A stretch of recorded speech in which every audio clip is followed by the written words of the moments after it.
Hello, Chelsea and the rest of class. This is Professor Peter Gregory. And thank you for sending your question over by email about problem chapter 3, problem 10 here. I'm going to go over this a little bit so you set it up correctly because I noticed a few things I want to share with everybody to keep us going on the right foot in the course. Okay, so this is the problem as it stands in your homework. There's problem 310. What I'm going to do is something I recommend that you do is you're going to be working in Excel because you need to submit your Excel sheets for this too. And so I'm going to take a screen grab. I happen to use the program Snagit, but if you just have a Windows PC, you can use Snippet and do the whole thing. But what I like to do is I just grab this and put it right into where I'm solving the problem. So I'm going to grab this with my software. Okay. I'm doing a screen grab with this. And I'm going to go over to your file. What I'm going to do is I have to copy that to the clipboard. And I'm going to go over to your file here. Okay, so the first thing that I noticed, and that's one of the reasons why I'm sharing this with everybody, is we have a couple things going on in here. This was the file that you started for Mod 4 analysis, and that's great. We have a sheet there for it, okay? And then you move to the right, and then on the same sheet, you started solving for Chapter 3, Problem 10. What we need to do is add another sheet here. So I add down here, I double-click the title here, and I put in here Chapter 3.10 is a good way to put it. This is going to be your solution here, okay?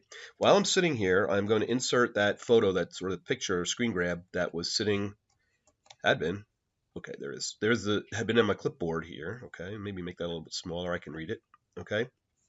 So what I'm going to do is come back over here. You want to save, every sheet should be a different kind of problem, and your Mod 4 analysis can be quite lengthy, so that is the first one I think that we started on anyway in the class. But what I'm going to do is you already have this set up. You're going to save me some time here. So I'm going to grab everything that you have so far, okay, like that, and I'm going to delete it. So I'm going to Control X, and you can see the little marching ants that go around here. I'm going to come back over to the Chapter 3 Problem 10 sheet, and I'm going to drop it in somewhere arbitrarily like this. So usually I give myself a row and a couple rows and a couple columns to work with later on. Okay, so now this image, when I just pasted it in here, can float around. You can move it around as you need. Now you've teed it up pretty well. You've copied what the book problem showed us down here. Let's just make sure everything's right. You can see if we're solving for this problem that actually in development down here, let me make this bigger so people can see it, okay? So really we have 3/4 of development. You have an extra one in there. You have Q4, so I'm going to grab that, and I'm just going to erase that. That's a quick way of erasing the red that you have there, okay? And then the next one, we say pilot testing is going to go for 2 months, so it's going to go from Q3 to Q4. Not sure what you had here, okay? So I'm going to grab this and move it over to the left.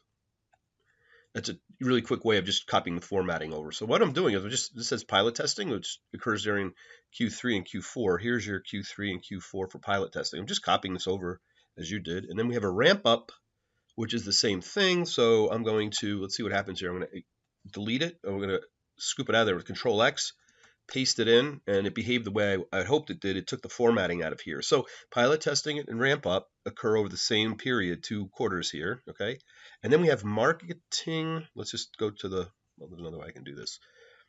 Okay, so marketing and support starts Q4 of year 2, which you have correct.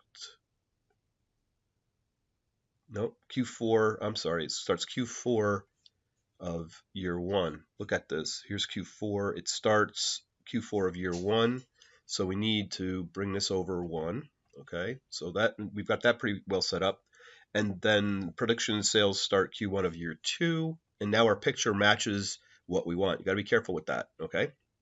All right. I see you have some notes in here. I'm going to delete them, but these are the 3 rationale for how we do the time value of money. We gauge it against an interest rate we're paying. We gauge it against inflation, and we can gauge it against basically an opportunity cost, some known return of rate on some other project that we have. Okay.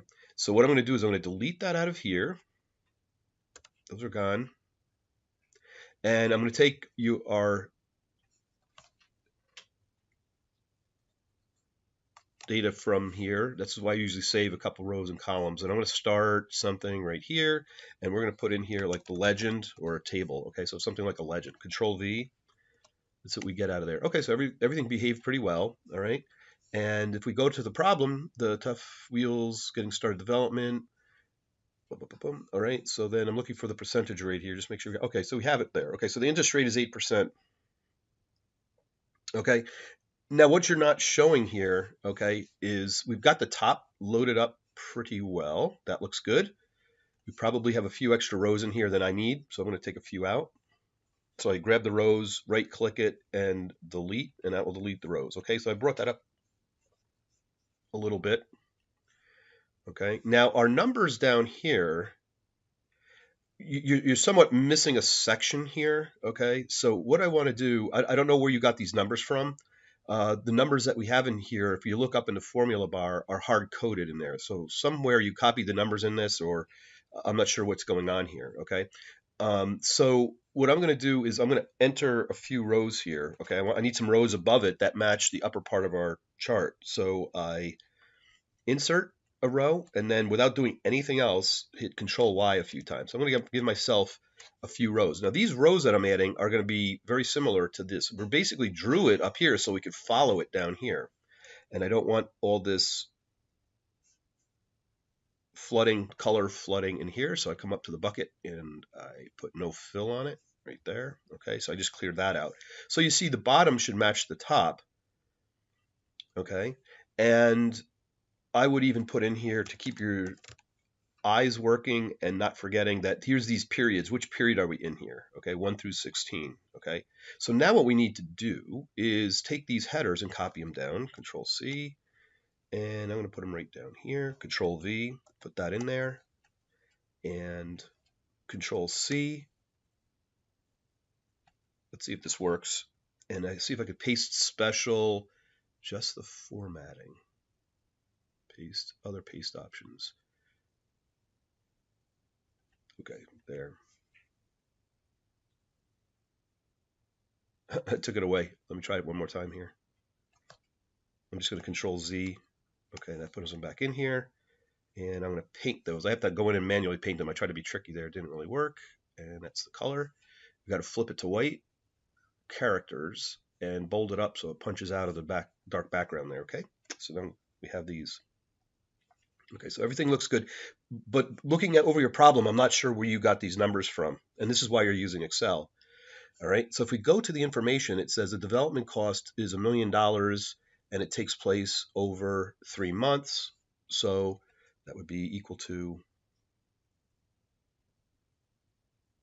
now what we can do, and I'm going to do, is just set this up and create our legend, increase our legend here, insert, Control V, Control Y rather, boom, boom. I need a few more rows up here. Okay, so the legend up here, we're going to say I'm going to recreate some of these numbers in here. That's 1, 2, 3, 1, 2, 3. Okay, and then we have an estimated development time of 9 months.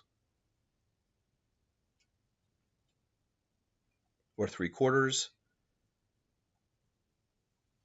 I'm just going to stick that over here. We're just going to remember that it's 3/4.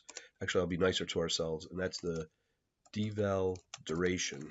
We'll name that. Okay, you can name it anything you want, and that's going to equal 3/4. Okay, I just converted from 9 months to quarters. All right.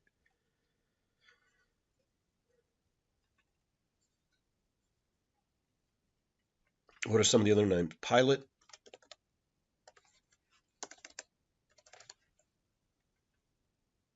$200K. Looks like $200K. Ramp. $400K. I might need a few more rows here, so I'm going to right click, insert, Control Y, give myself a few more of these. Control Y just repeats the last command. What do we have here? Marketing support costs. Marketing. I'll put $1 in front of that. That's just our marketing support and put in dollars. Marketing support is 150. That looks right. I think I punched the number in correctly. And then sales, production, volume. Okay. and that is going to equal sales and production volume 60,000 a year. One, 2, 3. Okay. And then finally, unit production cost. We call it UMC or UPC. Unit manufacturing cost on that is going to be $100, and shelf price, and I'll put $1 in front of that, is going to be 170. Okay, so take a quick look at numbers. Should always just take a look and get a feel for the numbers. And we make it for 100, we sell it for 70. So at some level, our gross margin, the gross profit out of this will be $70. Okay, the unit manufacturing cost is usually your cost of goods sold, something on the order of that, and 170 minus 100 would give us $70. Just to look at it, just so we have an idea how we're working going forward. Okay, I think we fixed this all up correctly, and the reason that we do that is so we get the numbers in the right place. Now I created that legend up there, or table guide, whatever you want to call it. Okay, so our development costs take place over 3 months, so we're going to say equal, and I am going to run up and grab these numbers now. So we had development was 1 million, just double checking to make sure that's right. And we're going to divide by how many periods is 3. For some reason that doesn't look right. Equals 1 million divided by 3.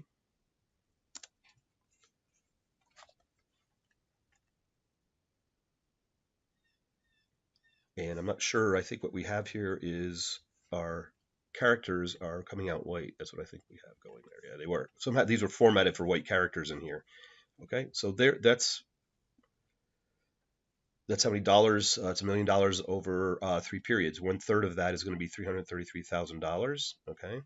Now I want to drag that to the right, so I need to hold this steady.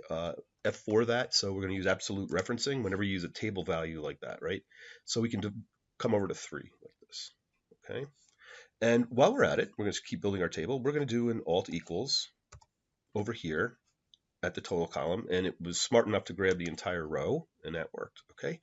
So since I'm here right now, I'm going to throw the sums on the ends of all these rows, and we might have to clean this up a little bit later because some of them may not, we might have to do some calculations on it. But while I'm here, I just copied that formula down. Usually on the right-hand side here, we're going to add all these numbers up. Okay.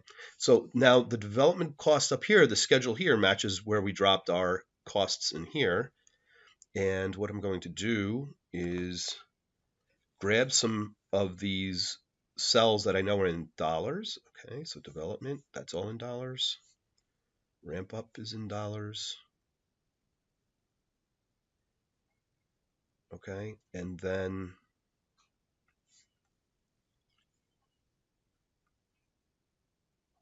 actually all of these will be in dollars. Just double checking, coming through here. And we're going to just format that right now with currency. We're just going to take the given default numbers in here. We might adjust that later on because we're dealing with some big numbers and some little numbers. So sometimes you want to format them a little differently. I'm just going to make them all dollars for now, so we know which rows are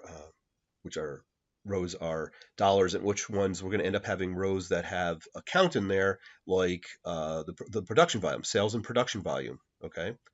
All right. So I'm showing how to set up the Excel sheet in a generic way. So later on, we can punch in different numbers up here and test them out, or these are projected. What we could end up doing is as we get actuals in, we actually take measurements over time. We can start pasting them in here next to the projected numbers here. We can add in actuals. It's not part of the problem that we're working on right now. But in real life, that's what you would do. You start taking a measurement. This is what it should be. You know, here's our projected, and then how close did we come in the real life from our estimates. Okay, so you try to stay generic. You use tables like this, a legend up here with the numbers up. So we can use we can calculate these down here. So the pilot, let's get onto this. So the pilot testing is over 2 months of Q3 and Q4 of year 1. And I'm just double checking up here, Q3, Q4 of 1. Okay, and what are our costs up here? So that's going to equal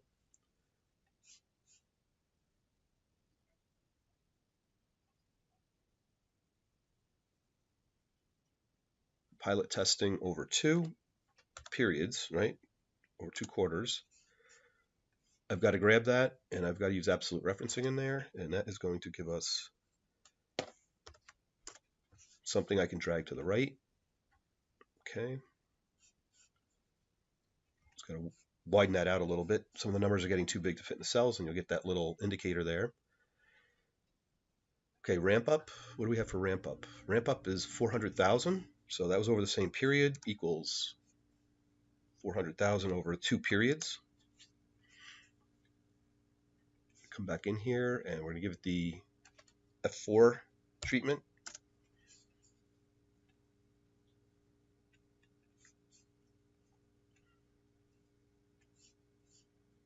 Marketing and support, if we look over here, we're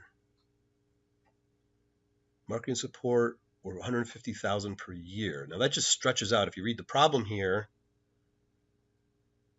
marketing support, we can see just goes through the end of time here, marketing support, and we said 150,000 per year. So that's going to equal, run up north here in our file, divide that by 4, right?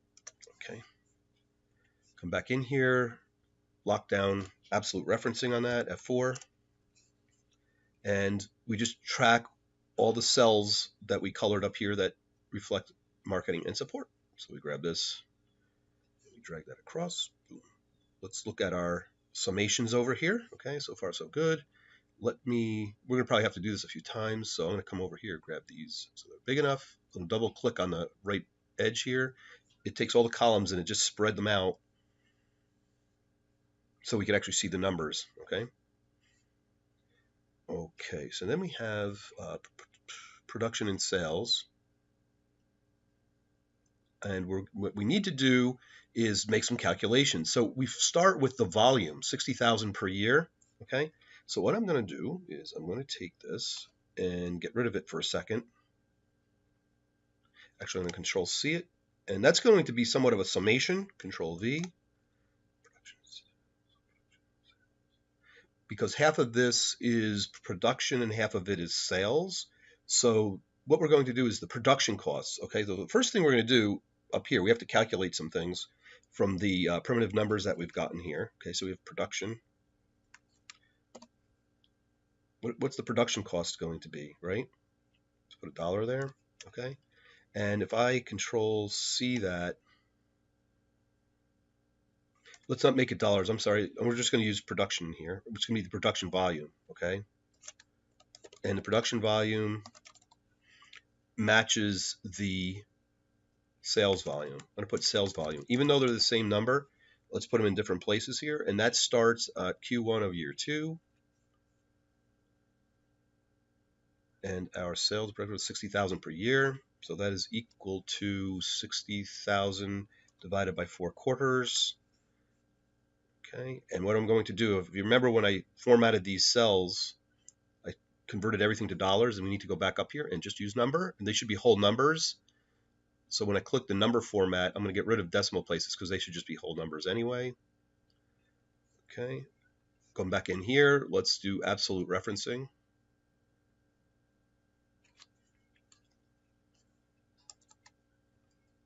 That didn't take. One more time.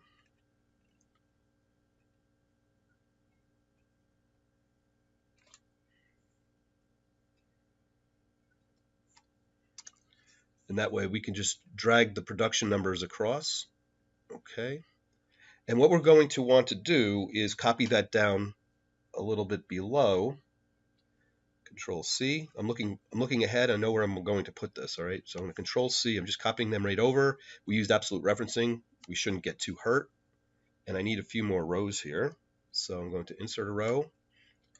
Control YYY. We'll get rid of them if they're extra later on. Okay. So now I have a little bit of work room below where I was. Why did I do that? Because we have the production volume here. Control C, we're going to put that down here. Control V. So our sales volume. Now we have production volume up here.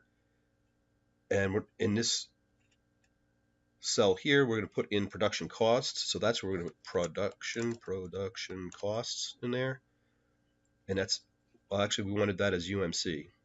Let's put this in here as UMC. That's the unit manufacturing cost. right? And it was $100, but I'll go up there and grab it. That's why we use the table, because we can come back in here later on. And if we want to just flip what the manufacturing costs are, we just have to change it up in the table here. Okay, so I need to do an absolute reference to that. So getting the absolute reference. Okay. Now I can drag that right across. Now we can figure out what our production costs are, because it's going to be equal to the volume times the cost right here. And there you go. Okay, so now I can drag that across. I'm not going to use absolute reference. Later on, we might have, rather than a steady state here of production, we might have some other production curve. Rather than 15,000 a month, it might change later on. But this is just a base case, remember, what we're working on. We're just projecting 15,000 units a year.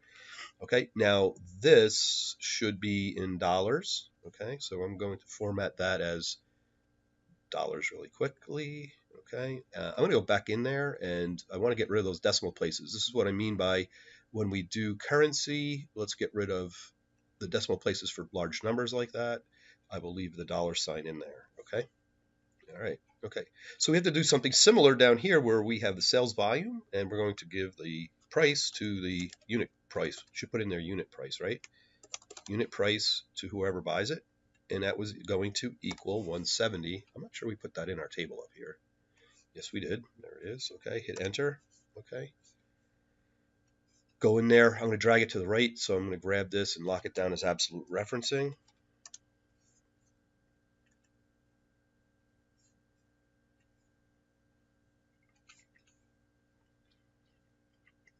And then we can add in here sales. Finally, we're going to get down to what sales were. How do we calculate sales? It's going to be our volume times the price.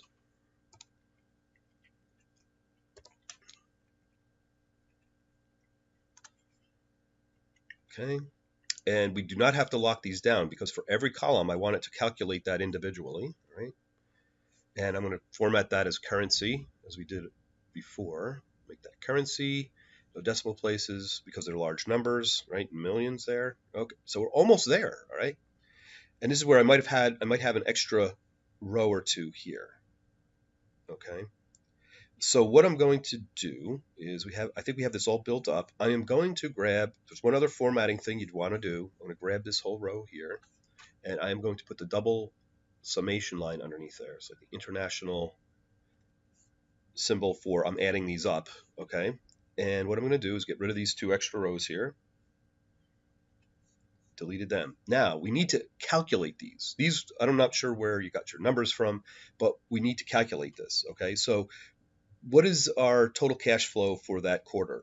And this is where you have to be a little careful. We have to go through here and pick out the dollar values. Remember, we have some rows in here that are volume times the costs. There's these other costs in here. In fact, before I go ahead and do this, these are costs in here. And so what I'm doing is I grab that row, I hold down the control key, and I grab this row. These are dollar figures, so I want to turn that into currency as well. I want to view it as currency, and we don't really need decimal places, so I'm going to get rid of that. Okay. And we also don't need it up here. That's just distracting because there's big numbers. Currency, get rid of the pennies. All right. So we just clean this up. This is easier to look at.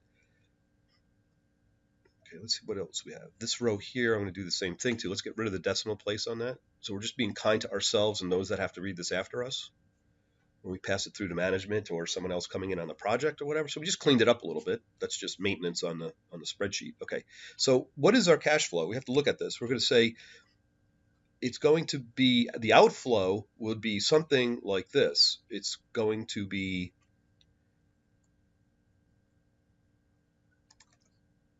outflows would be the development plus pilot testing plus ramp up plus marketing support. Okay, these are all outflows, all right? And the next one we would need, if you're looking at the formula bar as I do this, is going to be the production cost. The total production cost would be here. and those are all negative, okay?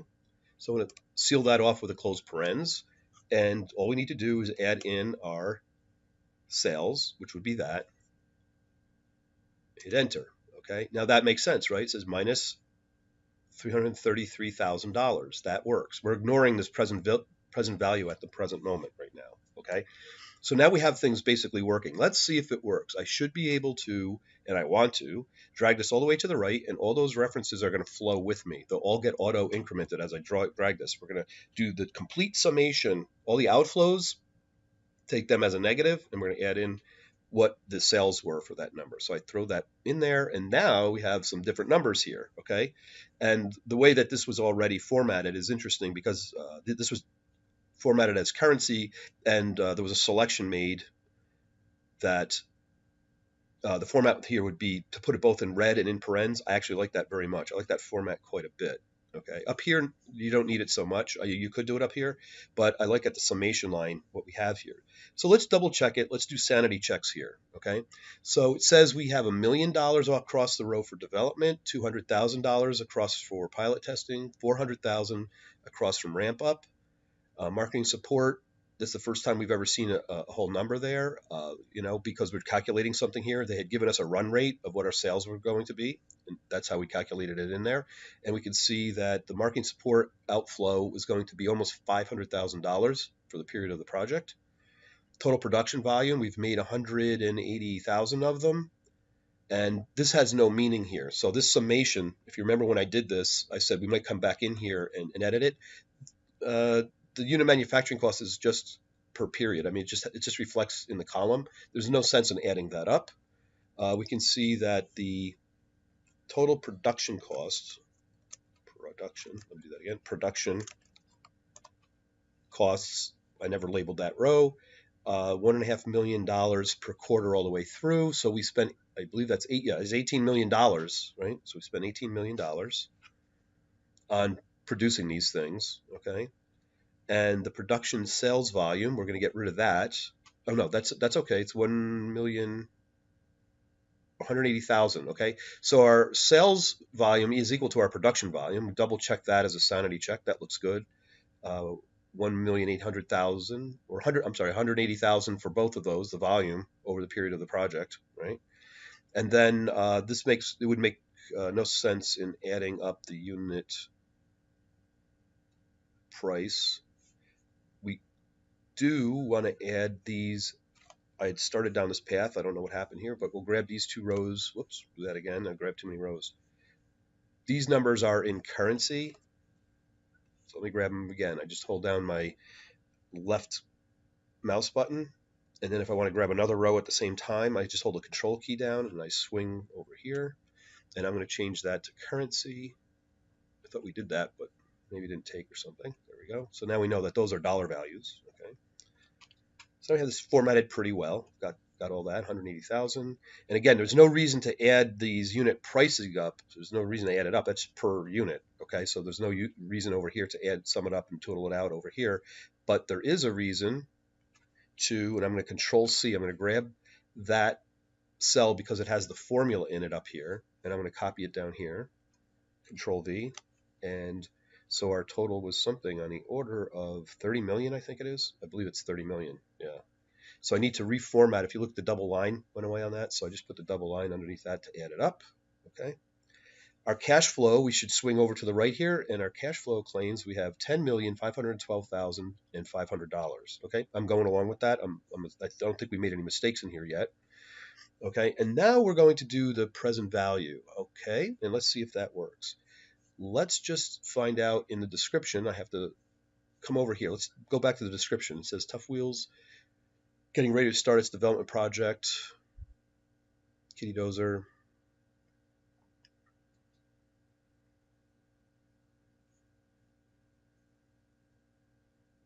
Yeah, okay, this is what I was looking for. Assume all cash flows occur at the end of each period. Okay, so that's good. Okay, so we're going to come back over here.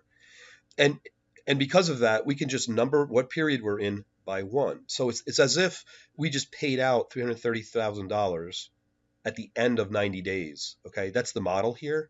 And likewise, when we get money in, it occurs at the end of the quarter that we're looking at, okay? And that's a little bit more straightforward than some of the other problems that they give us. So it looks like, let's just go over this, double check that we have this equation correct, okay? And so what we need to do there, I'm going to write this down really quick over here. Let's see if I can get it. So if you remember, a payment from, or a present value of any period, okay, is going to be the cash flow from that period, right? And it gets discounted. That's why we call it discount. It gets divided by a number bigger than 1, so it comes out smaller, okay? And that's going to be 1 plus the period rate, okay, the rate of the period, okay, raised to what period it's in. Okay, so that's how you calculate the present value. So let's go through this and make sure that we have everything correct. Okay, so if you look at the rate, we have to build up this denominator here. Okay, so we're taking the cash flow, which is C34, which is the C34. We're taking the correct cash flow there. That looks good. And then everything underneath the division symbol is what we're looking at in the equation that I wrote down here. So we see the 1 plus, and to get our rate, D2, I'm going to go upstairs and look, D2 should be where we pick up our rate from. Our annual, simple annual rate is 8%. So we take 8% divided by the number of periods, which is 4 D3. Let's just check D3 here. That's 4, right? So it's 1 plus the rate. We've got that so far. And we need to raise that to whatever the period is. So we're raising that to C21. That looks correct. And I will just say that there are too many. It doesn't hurt to have extra parens in here, but I think one of them is out of place. I think it's out of place. I think it wants to be there. We're going to get the same answer, but you had the closed parens in the wrong area, and we get the same answer down here. So everything is good. Okay. Now let's look at what we need to refer to with absolute versus relative referencing. And I'm looking at it, relative referencing. If I drag this off to the right, it's going to auto increment the column, correct? And it should work. If I look up in here, for every time we calculate this, we want to look along the 34th row, the cash flow, 34th row up here. So that's C34 as we drag it to the right. We're not going to lock this down. So this is going to go from column C to D to E to F. That'll work. We have the rate by the number of periods nailed down. I would just, actually what I would do is, for safety's sake, this probably works the way it does, but I'm going to grab that and I'm going to turn it into the other form of this is absolutely lock it down. So I'm going to do function F4 on there. I'm going to cycle through till I get to $2 symbols. It behaves okay, but I'm just doing this as a safety. Okay, so F3, function till I get to $2. Now I've locked down both the column and row. And later on, if you grab something like from here, did I do that right? No, I didn't save it. Function F4. F4 for you playing at home. Grab the other one. It didn't take. I'd moved off the cell before I hit enter. F4. Enter. Okay, so now I save that. Okay, and now I can grab it to the right. All the cell referencing is correct in the equation. Okay, the numbers didn't change, but we just tuned this in a little bit better. It just puts everything in parens. I don't rely on the order of operations. I always use parens as many as I need. So there's no chance of me or someone else using this that it will mess up later in the.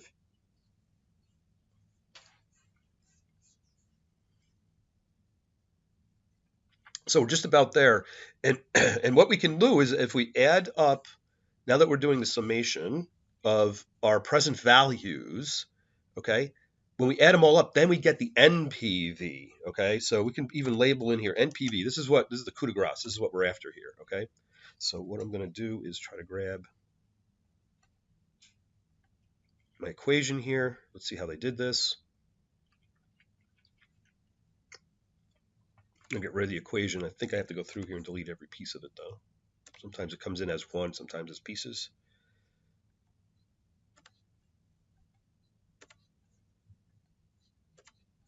Good, good, and good. Let's get rid of that. So the NPV, why I did that was I want to flood that with yellow. This is a big number. This is the grand finale. Let's see what we've got here. I'm even going to put borders around it. So you can come in here. You can look at the line style on it somewhere. Okay, for Excel, thick outside border, right? Do they allow me? They don't let me change the color of it though. Okay, so I have an outside border on there. Here's our NPV, and that is just going to be equal to this sum over here. I just want to bring it over. We've already calculated it, and I just want to bring it over. Okay, so I'll also flood that with yellow. I mean, that's what we're after here. This is the big number. So what does it come out to be? Let's format that a little better as a currency. I don't want decimal places on it. Such a large number. Okay, so it came out to $8,336,000. Okay, and with that you should be off and running. And so what we did, just to summarize this, is I cleaned up your one sheet, the Mod 4 analysis sheet. You want to just leave that for McGraw-Hill Practice Mod 4 analysis, and create for every homework problem, create a new sheet and name it what it is, chapter 3.10. And then when you upload this, I'm able to take a look at that in this really quickly. I could just see, make sure that you're calculating it correctly. So hopefully this is all helpful to you, and you can work through this for class coming up. Thanks very much. Bye now. Have a good weekend.